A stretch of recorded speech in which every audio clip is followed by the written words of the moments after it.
Bon, je vais commencer. Ce que nous allons faire, Sue et moi, avec vous, c'est de vous aider à résumer les éléments que vous avez appris aujourd'hui, que vous connaissez dans votre travail au quotidien, et de vous aider à réfléchir de manière plus concrète à ce que va être votre appel à l'action, ce que vous allez faire pour mettre ces leçons, les leçons d'aujourd'hui en pratique.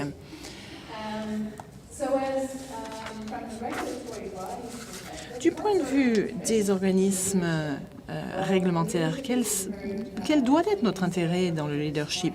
Vous avez entendu Gillian le dire, le leadership est essentiel pour nous mener vers la qualité et de bons résultats pour les enfants, les familles et les communautés que nous servons. En tant que notre rôle d'organisme de réglementation, nous devons nous assurer d'avoir à bord des professionnels qui soient compétents, responsables envers leurs pratiques, responsables envers les uns envers les autres, responsables envers cet ordre réglementé. Et s'il y a une leçon que vous devez tirer d'aujourd'hui, c'est que lorsque vous entendez le mot ordre des EPE, ne pensez pas simplement à notre bureau sur la rue University ou aux membres du conseil. Il s'agit vraiment du corps des professionnels, plus de 47 000 membres aujourd'hui. Nous avons émis plus de 67 certificats. Il s'agit vraiment d'un corps impressionnant de professionnels. C'est vous la profession, vous êtes l'ordre. Nous devons mettre l'accent sur le leadership en tant qu'organisme de réglementation parce que nous vivons une équipe de changement dynamique. Nous vivons ce changement depuis des années maintenant.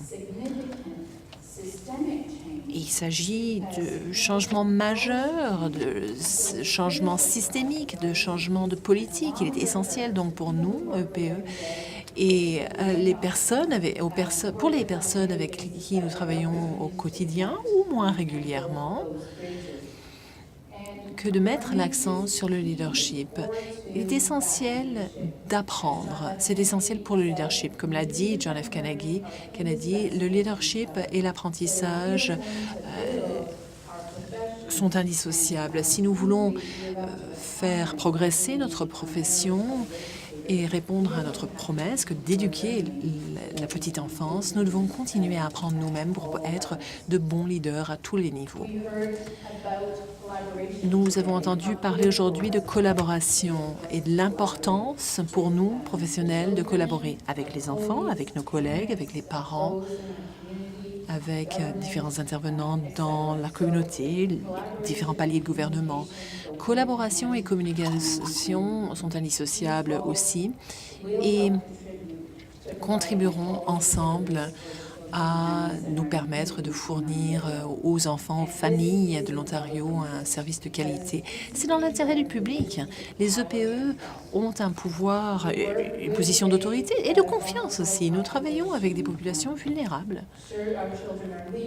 Nos enfants sont des leaders, ils sont forts, ils sont capables, certes, mais nous devons garder à l'esprit certains points importants pour vraiment prendre soin de notre jeune public. C'est dans l'intérêt public. Les parents doivent savoir que nous leur offrons un service de qualité, ce qui ne saurait que renforcer la confiance que l'on a en notre profession, en notre travail. Et tout cela revient au leadership et à l'apprentissage.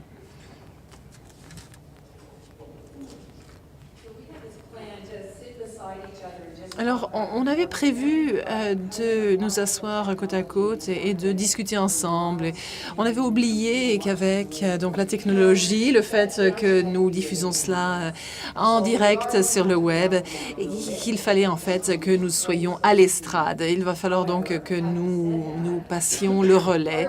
Cela ne va donc pas être aussi transparent que l'on aurait voulu.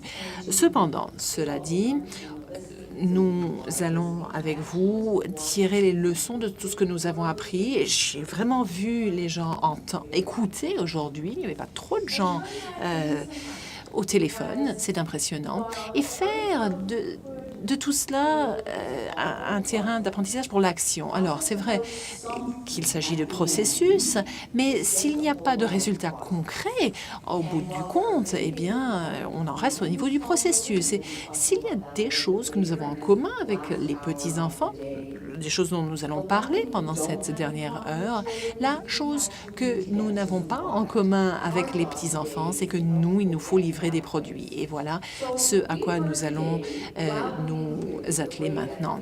Nous l'avons entendu haut et fort aujourd'hui, la façon dont le leadership, l'apprentissage, la collaboration, la qualité, l'intérêt public, tout cela est lié. C'est pourquoi nous avons eu donc ce cercle vertueux que vous a montré, Mélanie. Nous savons que la collaboration, tout cela prend du temps. Les gens ne sont pas tous sur la même page. Il leur faut de l'espace, du temps, l'occasion d'arriver à collaborer. Nous avons appris que pour mettre à l'action le leadership, il faut partir de la passion.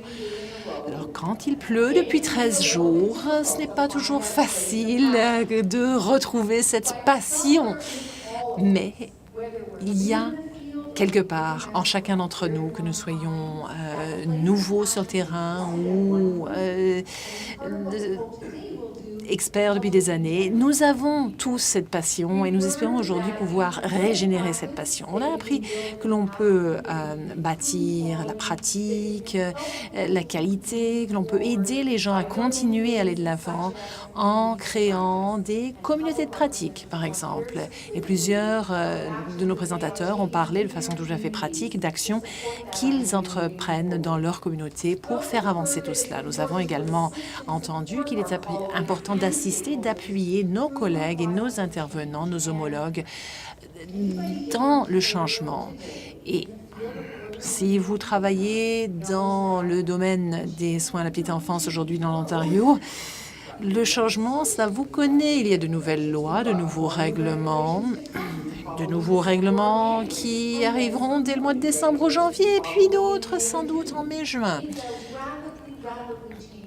L'environnement change quasiment au quotidien et en tant que leader sur le terrain, il nous faut vraiment pas simplement rester à la hauteur de ces changements, mais anticiper ce changement afin de pouvoir assister donc les capacités de leadership de notre entourage. Je vais maintenant repasser la parole à Mélanie, qui va revenir à l'estrade, au podium.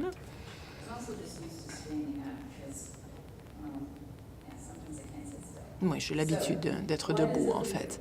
Alors, qu'est-ce qu'un leader? On l'a entendu, un leader, c'est quelqu'un qui peut travailler avec et responsabiliser les autres à travailler ensemble pour améliorer la qualité des services aux enfants et aux familles. Et vous êtes nombreux ici dans la salle leader. Vous jouez un rôle de leadership sous la forme que cela se présente pour vous dans votre rôle, dans votre milieu, dans votre communauté. À quoi ressemble le leadership? Eh bien, le leadership se présente sous différentes formes. Vous l'avez vécu ici aujourd'hui avec tous les experts qui nous ont rejoints. Ah, je n'ai pas l'habitude ici. J'aimerais bien pouvoir contrôler le processus.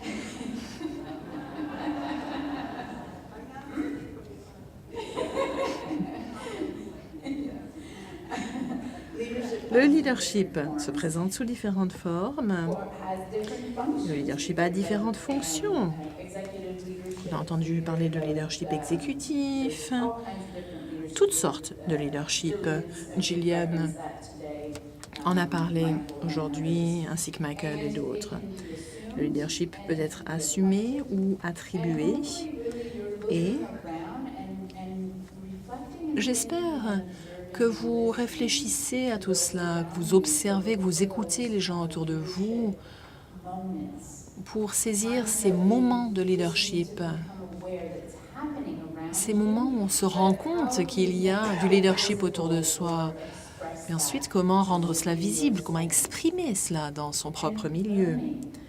Et, par ailleurs, l'apprentissage est primordial au leadership.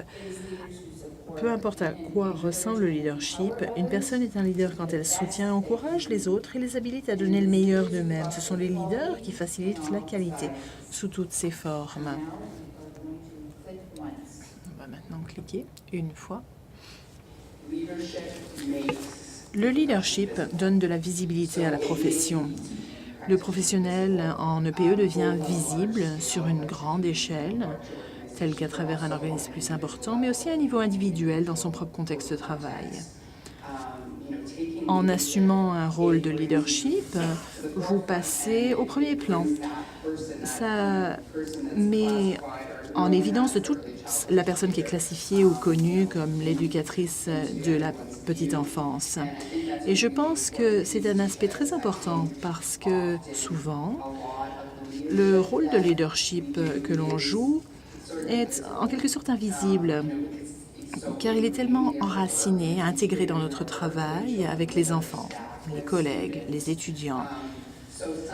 Parfois, je crois qu'il est important d'assumer consciemment des rôles de leadership et de réfléchir au leadership de façon plus pratique, plus critique, de le voir comme un moyen de rehausser la profession et d'augmenter notre visibilité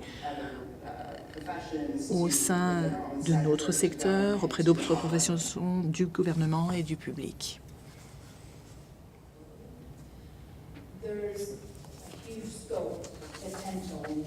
Il y a énormément de potentiel de leadership actuel, en attente, énormément de possibilités. C'est cela, la façon dont j'aime aborder cela. Il y a des défis, des obstacles, des difficultés, mais renversons cela et voyons cela comme des possibilités de vivre le leadership, de faire se développer le leadership chez d'autres qui sont prêts à assumer des rôles de leader. Vous l'avez entendu dans quasiment toutes les présentations aujourd'hui. On a entendu comment apprend-on ce document. Il y a des nouvelles mesures législatives et réglementaires. Il ne s'agit pas simplement de la nouvelle loi du gouvernement, mais il y a eu des amendements de notre propre loi aussi, la loi sur les EPE. Il y a des possibilités de collaboration avec nos partenaires aussi. Voici un autre clip de vidéo maintenant. Il est évident que le leadership est important dans n'importe quelle profession.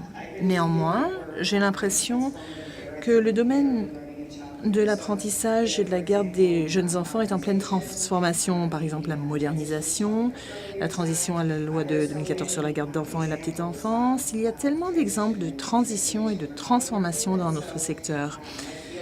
Je pense que le leadership est en train de devenir quelque chose de très important, en particulier le leadership participatif. Du point de vue de la gestion du changement, il arrive que le changement suscite de la résistance, pas à cause du changement lui-même, mais de la façon dont il se déroule, ou pas. C'est là où le leadership intervient et peut jouer un rôle significatif. Trouver un continuum de préparation, réfléchir au stade où nous en sommes en termes de changement. Je considère toujours le leadership comme quelque chose que l'on fait au quotidien. Pas besoin d'avoir un titre de leadership à côté de son nom pour avoir des qualités vraiment efficaces en leadership et montrer du leadership en général. C'est un autre aspect important selon moi.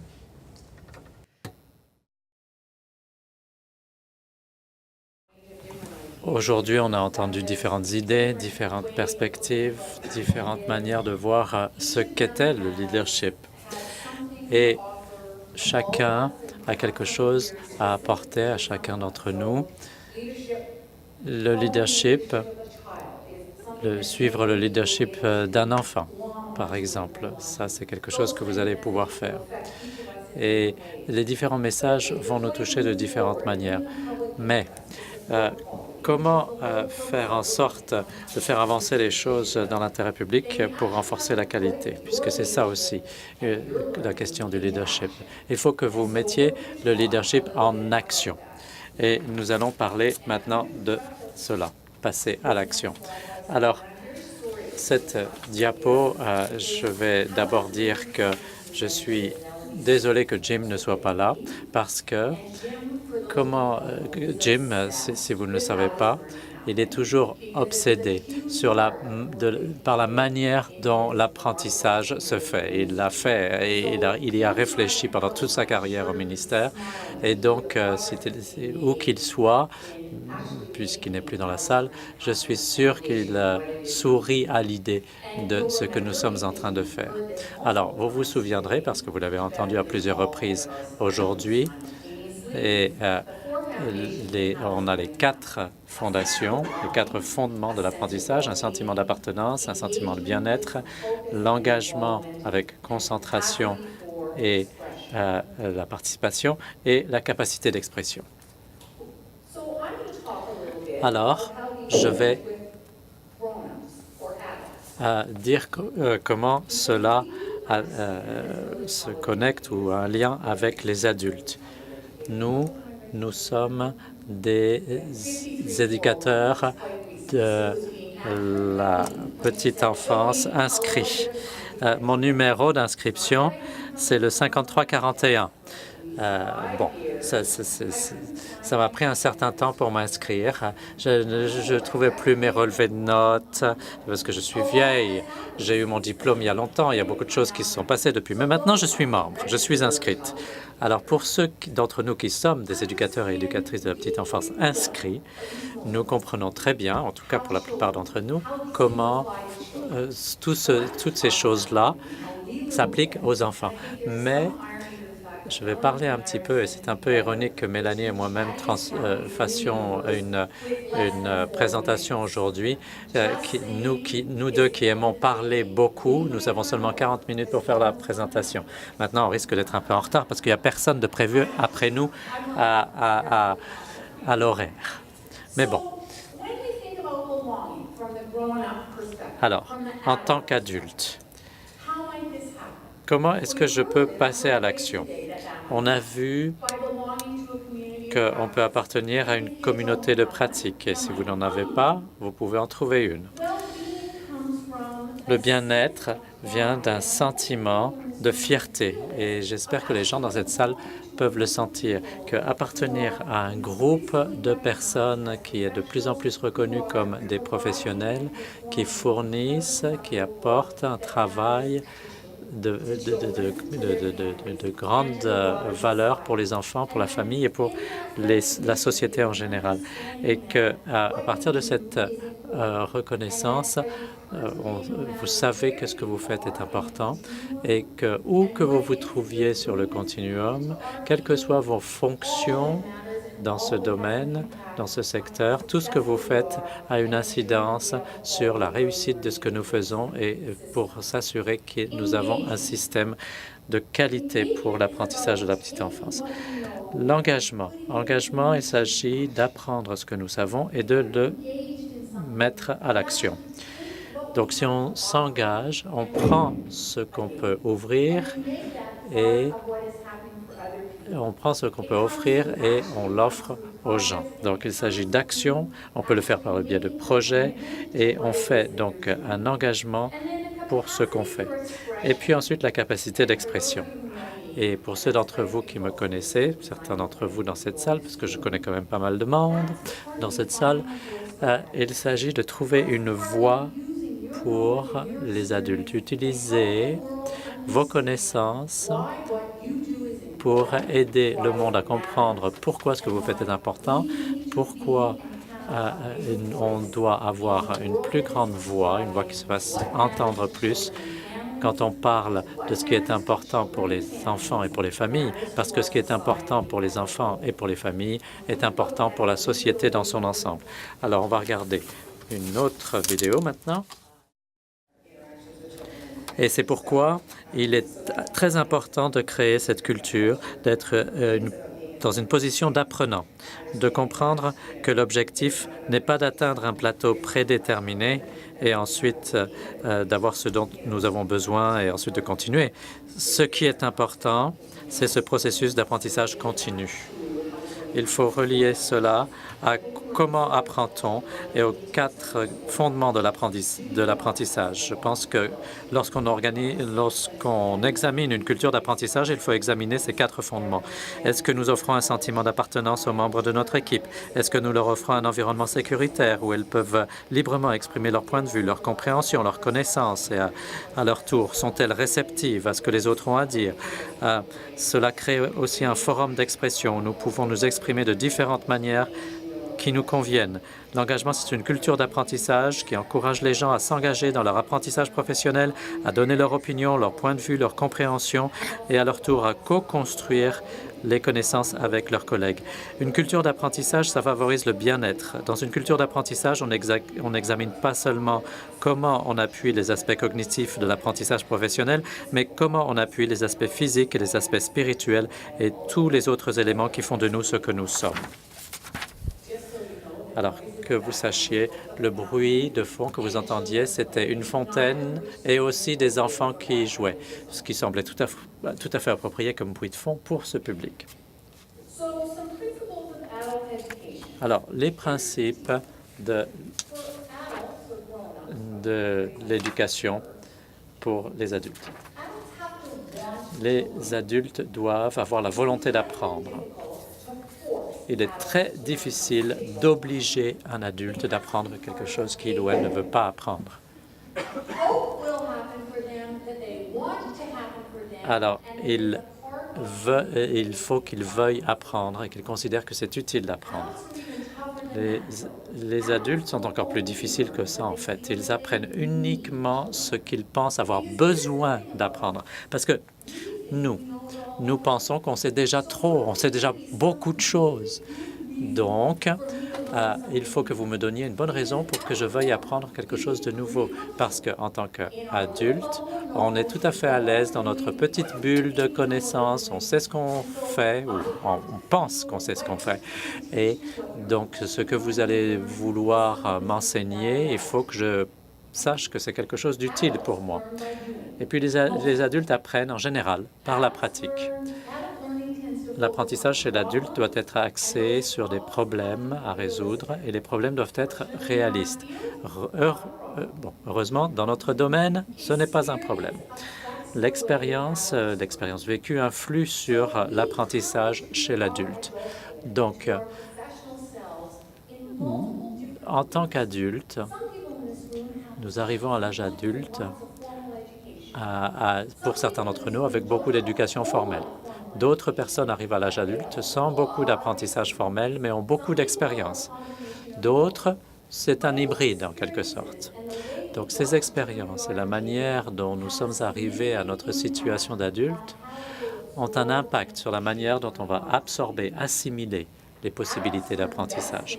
Les adultes apprennent mieux quand l'apprentissage se fait de manière informelle, même s'il y a certaines personnes dans cette salle, vous vous reconnaîtrez, qui aiment beaucoup aller à l'école. Mais la plupart d'entre nous apprenons mieux de manière informelle. Et l'adulte, croyez-le ou non, recherche des conseils dans son expérience d'apprentissage.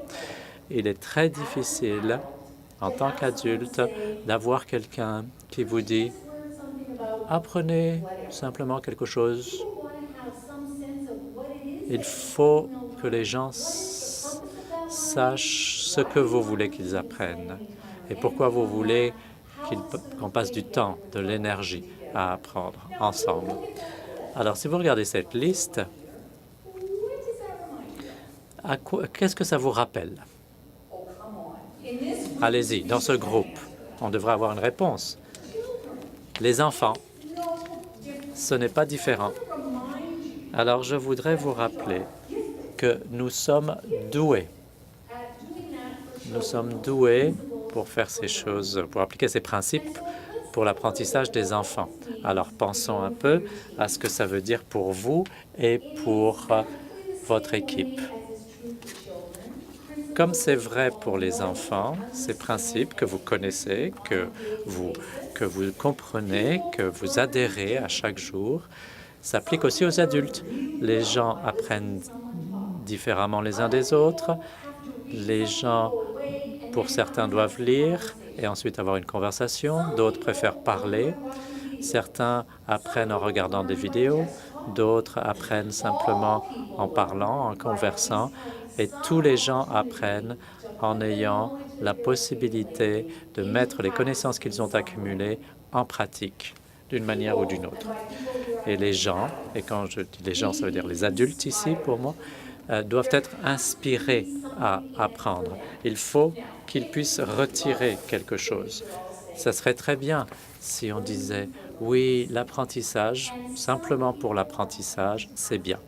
Certaines personnes sont très bonnes pour cela, mais en général, ça s'applique à des choses comme apprendre à peindre ou faire des réservations d'avion pour le voyage qu'on veut.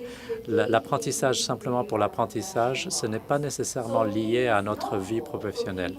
Donc, il est utile que les gens comprennent qu'il y a un contexte, une raison pour l'apprentissage. Et de la même manière qu'on donnerait à un jeune enfant différentes possibilités pour qu'il puisse développer ses compétences motrices pour s'assurer qu'il ne blesse personne ou qu'il ne se blesse pas lui-même avec des ciseaux, les parents sont pareils, ou les adultes sont pareils. Il leur faut du temps pour absorber, pour assimiler de nouvelles informations. Ils ne font pas quelque chose parfaitement, simplement du premier coup. Donc, comment est-ce que l'apprentissage se fait? Les gens lisent et ensuite ils essayent de mettre en pratique et puis ils s'aperçoivent que ce n'est pas si facile et les gens, du coup, ne sont pas très confiants. Donc, donner aux gens le temps d'apprendre et d'assimiler, c'est très important. Et en plus de cela, il y a un principe que nous comprenons tous dans notre travail avec les enfants, mais qu'on n'applique pas nécessairement avec nos collègues, c'est d'utiliser ce que les gens savent déjà. Ça, c'est une bonne idée. Donc, de travailler à partir d'une position de force, de reconnaître que les gens ont déjà fait un bout de chemin, plutôt que de dire « Oh, il y a un nouveau document déjà, une nouvelle législation. Pourquoi est-ce qu'ils nous font ça? On vient d'apprendre ELECT. » Les gens deviennent anxieux en faisant ça. Rien que moi, je vous rends anxieux en disant tout cela. Donc, voici le conseil pour la journée. Ce que vous pouvez faire, c'est utiliser dans le nouveau document ce qui est déjà dans ELECT. Utilisez cela comme point de départ pour apprendre le nouveau document. Et c'est comme ça que l'apprentissage se fait, n'est-ce pas? Donc, utilisez ce que les gens savent déjà. Aidez les gens à trouver une zone de confort pour commencer l'apprentissage. Et puis, finalement, dernière chose, vous avez remarqué toutes les couleurs dans le mot « fun ». Bon, on aurait pu utiliser d'autres polices de caractère également, mais il faut que ce soit amusant, il faut que ce soit le fun. Vous savez, les enfants qui sont très intéressés, qui se concentrent pendant longtemps parce qu'ils s'amusent, parce que l'activité est intéressante. Même chose pour les enfants. Il faut que l'activité soit intéressante, soit amusante. Donc, sachez quel est le style d'apprentissage de votre équipe. Je rends la parole à Mélanie.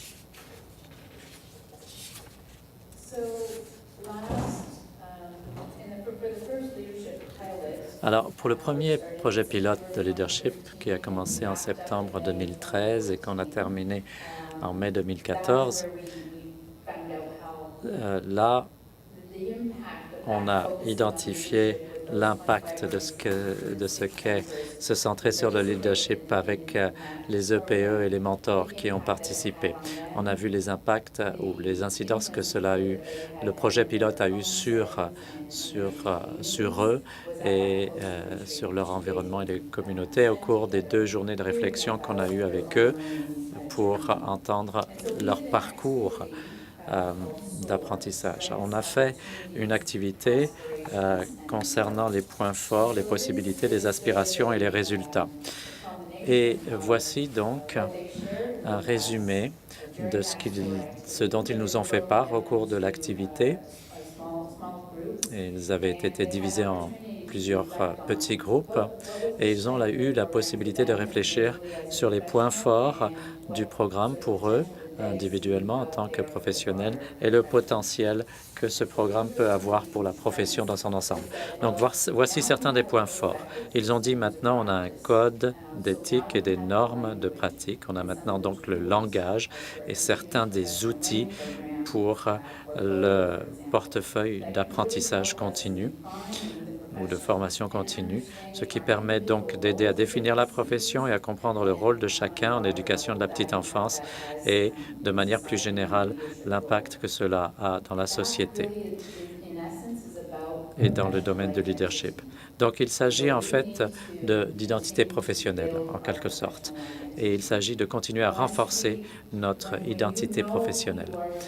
Et parce que quand vous êtes qui vous êtes en tant que professionnel, en tant qu'EPE, et c'est plus facile pour vous de le communiquer aux autres. Et pour le moment, ça, c'est encore un problème pour notre profession. Il faut continuer à chercher, à trouver notre voie pour qu'on puisse dire comment on contribue de manière unique. Les participants ont dit qu'en participant à ce projet de leadership,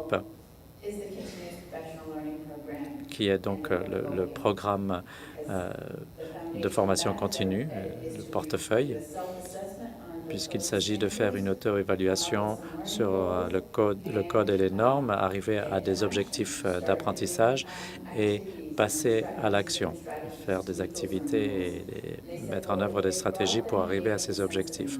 Donc, ils ont dit que, les participants ont dit qu'ils avaient un sens d'inclusivité, ils se sentaient inclus, qu'ils avaient un sentiment d'appartenance. Tout le monde peut jouer un rôle de leadership. Quand on est ensemble, qu'on apprend, on se centre pour apprendre sur nos responsabilités professionnelles et c'est grâce à ce réseautage que le professionnalisme a été renforcé par les propos exprimés de vive voix, l'écoute, la participation, le dialogue. Et puis, l'apprentissage appartient aux EPE. Il est axé sur la croissance. Il renforce la confiance pour notre profession et il nous permet de prendre des risques. Quelles sont les possibilités que les participants au projet de pilote de leadership ont exprimées? Ça leur a permis à eux et à d'autres personnes dans le milieu de travail et dans les communautés de s'impliquer. Ça a donné des fonctions et des possibilités de leadership, une validation de la profession, des choses auxquelles ils n'avaient pas réfléchi par le passé ou auxquelles ils n'avaient pas pensé. Donc ça a validé l'importance de la profession, leurs idées, leurs opinions, leurs capacités.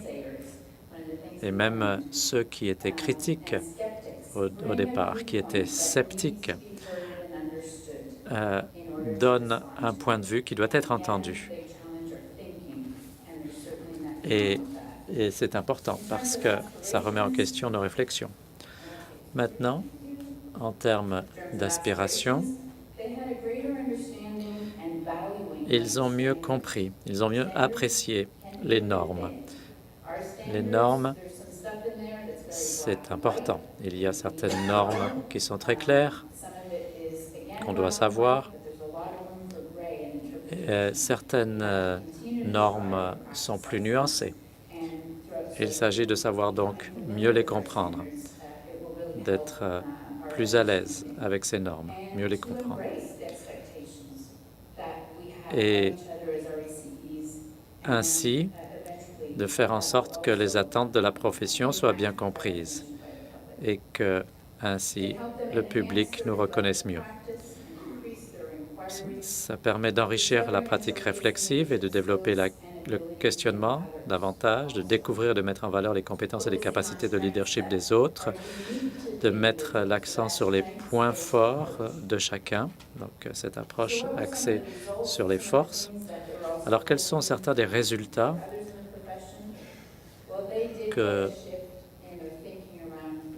qu'ils espèrent pour eux et pour la profession, eh bien, ils veulent qu'il y ait un changement dans la façon de comprendre les rôles de leadership et ils veulent que l'on reconnaisse l'importance de la formation continue pour travailler dans de nouveaux milieux, assumer des rôles présentant plus de responsabilités et qu'il y ait une reconnaissance communautaire. Le ministère de l'Éducation a réservé une place spéciale pour ces 25 EPEI et ces 6 mentors en ce qui concerne la reconnaissance au niveau provincial. Et puis, il s'agit de voir au-delà de la perception traditionnelle du perfectionnement professionnel pour aller plus loin, vers l'apprentissage professionnel et l'impact sur le professionnalisme.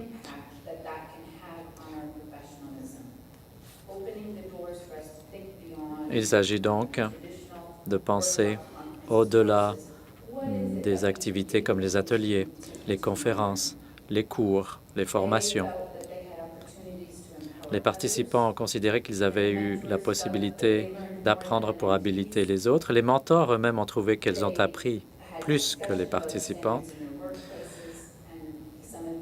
Les normes font l'objet de discussions dans le milieu de travail et sont enchâssées dans les politiques. Et puis, il y a eu une plus grande fierté, un sentiment de plus grande fierté, d'augmentation des compétences et des connaissances, et que ce n'est que le début. C'est seulement le début.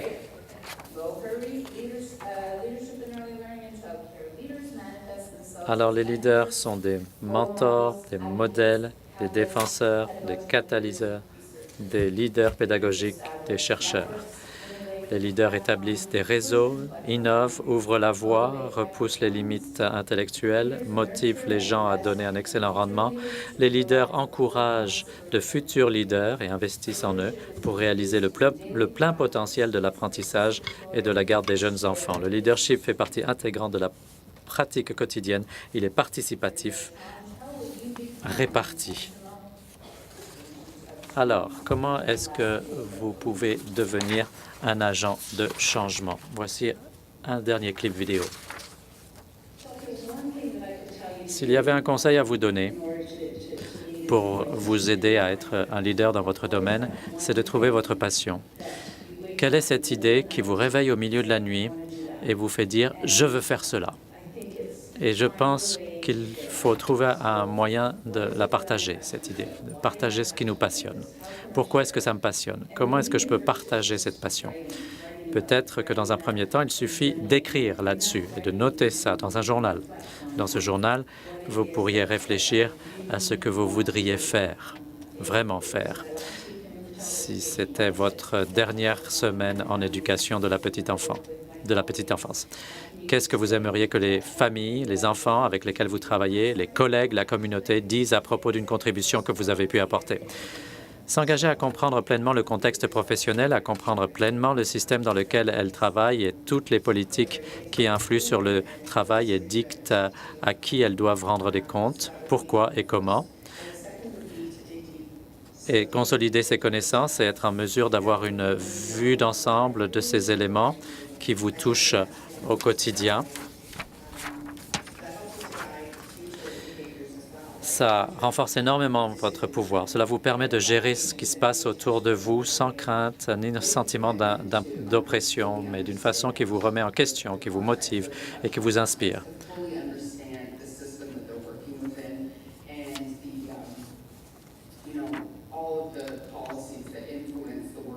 Il s'agit de comprendre toutes les politiques qui influent sur le travail que l'on fait. Il s'agit de renforcer les connaissances, de comprendre ce qui a une incidence sur votre travail quotidien. Ça vous donne ainsi beaucoup de pouvoir. Ça vous permet de naviguer dans votre environnement, de ce qui est autour de vous. Ça vous motive, c'est inspirant.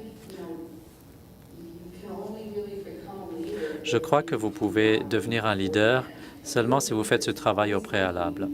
Un bon leader qui cherche toujours une personne dans le programme, dans le milieu de travail, dans leur communauté de travail, qui peut assumer un certain rôle de leadership.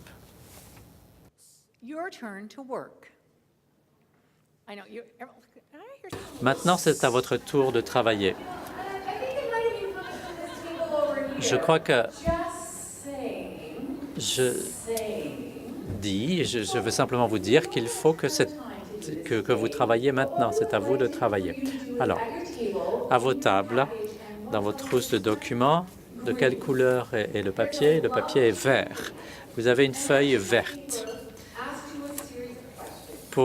qui vous pose un certain nombre de questions. Vous avez fait beaucoup d'écoute aujourd'hui, vous avez pu réseauter beaucoup, surtout pendant que vous faisiez la file pour les toilettes. Donc maintenant, il est temps de travailler. Je vais vous donner 10 à 15 minutes pour travailler à vos tables et nous reprendrons à 4h10 pour conclure cette séance. Donc, pour le moment, passez un peu de temps à vos tables pour réfléchir à ce que vous avez assimilé aujourd'hui et voir comment vous allez appliquer cela dans votre plan d'action. Comment est-ce que tout ce que vous avez entendu aujourd'hui va avoir une incidence sur ce que vous faites dans vos activités quotidiennes? Et bien sûr, je vous demande d'être concret. Ne dites pas simplement « je veux être un meilleur leader », parce que vous voulez tous être de meilleurs leaders. C'est pour cela que vous êtes ici aujourd'hui. Qu'est-ce qui va faire que vous serez un meilleur leader? Comment est-ce que vous allez traduire cela en action? Allez-y. Il s'agit de mes réflexions le samedi qui a suivi la retraite de 2 jours après la première séance du projet pilote.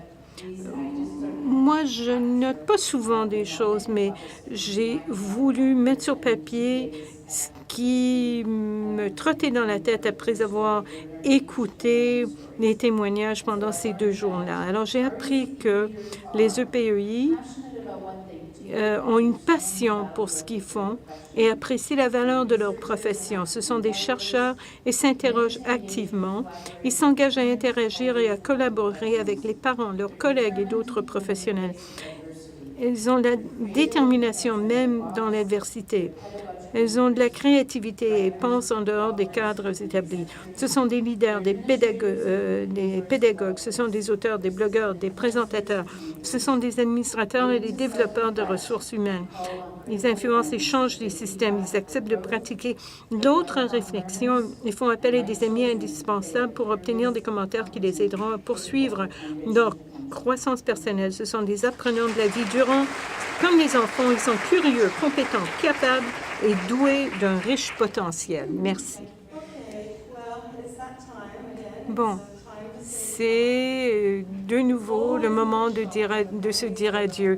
C'est toujours un petit choc au système quand on a terminé et c'est le moment de rentrer à la maison. On a passé une très belle journée ensemble. C'était une très belle journée pour moi et à en juger par les commentaires que j'ai entendus, vous avez passé une belle journée aussi. Les gens pensent que ça valait la peine de venir. J'espère que vous avez eu autant de plaisir que moi. Je voudrais remercier toutes les personnes qui ont rendu cette journée si importante. Tout d'abord, la Dr. Gillian Rodd, notre conférencière internationale. Merci beaucoup. Et bien sûr, il y a nos propres leaders qui ont parlé de façon si éloquente. On peut applaudir tout de suite, oui. Je voudrais remercier nos partenaires FACO, la FACO et la ECO, nos membres du Conseil. Je pense qu'il y en a 16 qui sont venus aujourd'hui, mais surtout notre présidente Lois et Barb et Madeleine, qui étaient de si bonnes présidentes de séance, co-présidentes de séance. Je voudrais remercier nos commanditaires et nos présentateurs, surtout le gouvernement de l'Ontario. Vous nous avez donné beaucoup de soutien et on a utilisé l'argent qu'on nous a donné pour transférer des connaissances. Vous avez, par exemple, les clés USB. C'est grâce à l'aide de nos commanditaires. Merci aux participants du projet pilote, les nouvelles dont le programme a commencé hier et les diplômés du premier projets pilotes qui ont pu venir ici et qui étaient des vedettes des clips vidéo. C'est bien de dire merci, n'est-ce pas? Merci à notre personnel de communication et de pratique professionnelle, dirigé par Mélanie Dixon, EPEI. Et surtout, je voudrais remercier l'équipe qui a organisé l'événement, Amanda. S'il vous plaît, merci à toute l'équipe d'Amanda. Levez-vous, on voudrait vous remercier. Ces gens-là ont travaillé sans relâche sur cet événement depuis des mois. Et de mon point de vue, tout s'est passé de façon extraordinaire.